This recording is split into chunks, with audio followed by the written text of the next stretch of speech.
મોદીજીની લીડરશિપમાં તો આપણને ડાઉટ નથી 10-12 દિવસ અને બધા જ વડોદરાના લોકોને કંઈક ને કંઈક વડોદરામાં મારી ભારતીય જનતા પાર્ટી કે જે રીતે બદનામી થઈ રહી છે એના કરતાં બહેતર છે કે મારી ઉમેદવારી મારી પાછી ખેંચી લેવી જોઈએ અને મારી ઉમેદવારી પાછી ખેંચી છે. સંગઠનમાં કોઈ વાત થઈ? મેં કોઈને જ વાત નથી કરી. મારી પાસે અહીંયા ભરતભાઈ શાહ આવ્યા હતા, એમની આગળ મેં મારી ઈચ્છા વ્યક્ત કરી. એમણે પોતે મને બહુ જ સમજાવવાનો પ્રયત્ન કર્યો. એમણે એવું પણ કીધું કે પાર્ટીમાં વાત કરીએ આપણે, તમે આવું ના કરો. પણ મેં એવું કીધું કે ના, મને નથી લડવું. મને પ્રધાનમંત્રીશ્રીએ 10 વર્ષ વડોદરાની સેવા કરવાની તક આપી અને મેં સમર્પિતતાથી સેવા કરી છે મારી વડોદરા લોકસભાની, અને મારા કાર્યકર્તા અને મતદારોએ મને ખૂબ પ્રેમ આપ્યો છે. ક્યાં વાંકું ક્યાં પડ્યું? કેમ કે વાંકું તો પહેલા જ પડ્યું હતું, જ્યોતિબેન પંડ્યા સામે જ આવી ગયા હતા. એ પછી દયાસ થયા બધું. એ આપ મીડિયાને પણ ખબર છે, મારા વડોદરા લોકોને પણ ખબર છે કે સદંતર જૂઠું ચલાવવામાં આવી રહ્યું છે, બધાને ખબર છે.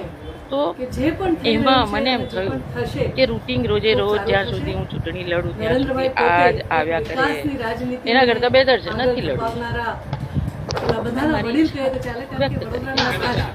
એટલે એમની રાજનીતિમાં, એમના નિર્ણયોમાં ડાઉટ નથી અને મને શ્રદ્ધા છે કે આવનારા બધા જ નિર્ણયો વડોદરાના લોકોને ગમે એવા થશે અને વડોદરાના નાગરિકોના હિતમાં જ આપણે બધા પણ કામ કરતા ઇનામદાર સવારે રાજીનામું આપ્યું હતું, ત્યારબાદ સાંજે મોવડી મંડળ જોડે બેઠક કરી હર્ષ સંઘવી અને CR પાટીલ સાથે પાછું લઈ લીધું. આવું કદાચ બની શકશે ખરું? See, I said we all are very smart people, including you, and viewers are also smarter. So the things which are happening and which will happen are going to be good for the Vadodara. બેન, જે રીતે રંજનબેનનું એવું કહેવું હતું કે તમે એમની પાસે આક્ષેપો કરે કે બહાર કોઈ મોલ છે, તો એમને પણ એવું કીધું છે કે તમે પુરાવા માંગો, તો આપણી પાસે એવા કોઈ પુરાવા છે? મેં કીધું કે આજે જે ઘટનાક્રમ થયો છે, મારે નકારાત્મક વાત કરવાને બદલે હકારાત્મક વાત કરવી છે. આજે જે નિર્ણય થયો છે અને આજે જે વાત થઈ છે એમાં વડોદરાનું હિત થઈ રહ્યું છે. હજી આપણે બધાએ આગળ હિત જ કરવાનું છે, બિલકુલ, કે અહિત કરવાનું છે? બિલકુલ. જો હિત કરવાનું હોય તો નકારાત્મક વાતાવરણ નહીં બનાવવું જોઈએ. હકારાત્મકતાથી, જો પરિવાર છે, બધો જ પરિવાર છે, વડોદરા પરિવારના હું તમે બધા જ છીએ, બિલકુલ. અને વડોદરાના હિતમાં જે પણ થતું હોય એમાં મને પણ મારો ઈગો લાવવાનું મને મન નથી થતું. ઘણી બધી મને તકલીફ થતી હતી આ વાત કરતા, જ્યારે મેં વાત કરી હતી બધાની સમક્ષ, પણ મને એમ લાગ્યું કે somebody has to blow their whistles and that I was the person. ઈશ્વરે કદાચ મને સોંપ્યું હશે તો મેં પહેલ કરી અને બધા જોડાયેલા જ હતા ઓલરેડી, મને ખબર છે બધા જોડાયેલા હતા, એટલે જ આવા નિર્ણયો આવી શકે. બાકી કોઈ એકલા વ્યક્તિની દેન નથી કે આવા નિર્ણય આવે. પણ જે લીડરશિપ મોદીજીની છે એને ધન્યવાદ, ખૂબ ખૂબ ધન્યવાદ, અને વડોદરાના બધાના વતી ધન્યવાદ. બેને પણ આ નિર્ણય લીધો, એમને પણ ધન્યવાદ. બેન, એક વાત કરીએ તો રાત્રે એમને કાર્યાલયોની સાથે મીટિંગ કરી કાર્યકર્તાઓ સાથે, સવારે જ ભગવાનની શરણે બેઠા અને આ ડિસિઝન લીધો. શું છે આખું? તમને શું લાગે છે? ઉપરથી કોઈનો કોલ આવ્યો હોય કે પછી? આપણી વડોદરાની ભાષામાં કહું પહેલા, હરી કરે હારા માટે. આ બધું હરી જ કરે છે એમ માનો.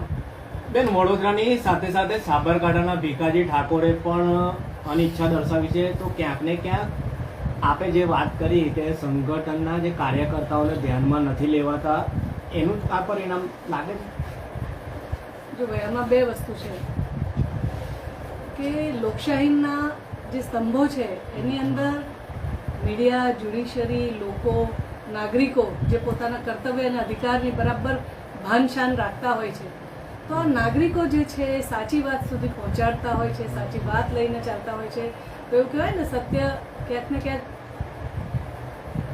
થોડી વાર લાગે પણ પરાજિત નથી થતો. પરિશ્રમ થાય પણ વાર ન થાય, પરાજિત ન થાય.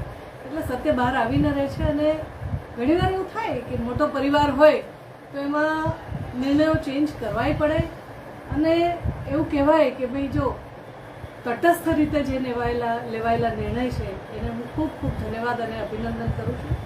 Thank you. બેન, હવે ભાજપમાં આપણે ફરીથી જોડાશો? કારણ કે જે રીતે આપણી નારાજગી હતી, હવે ફરીથી આપ ભાજપમાં જોડાશો? પહેલા કીધું તું હું કેસરિયા વાળી જ મારી ડીએનએ છે, મારું તો એક કેસરી જ મને ઉડાડજો. આજે યોગાનું યોગ મેં કેસરી પહેર્યું છે. મારો વિચાર જ આ છે. અને મને સસ્પેન્ડ કરી છે પાર્ટી, બિલકુલ. અને મને એમાં એવું રંજ નથી. I think I understand the situation, અને it was bound to happen so, and I am with the whole ideology, I am with the processing of the party organisation, અને ટીમવર્ક તરીકે જ આ બધા કામ થતા હોય છે. પરિવાર મોટું હોય ત્યારે અવશ્ય મોટો ને નાનો દીકરો સેમ પેજ પર ના હોઈ શકે. હવે રંજનબેને તો ના પાડી દીધી સ્પષ્ટ ચૂંટણી લડવાની. હવે શું માનો છો કે કોને મળશે? કારણ કે જે રીતે વડોદરાની રાજનીતિની વાત કરી કે અનેક દાવેદારીઓ પોતાને નોંધાવી હતી, શું માનો છો કોને મળશે ટિકિટ?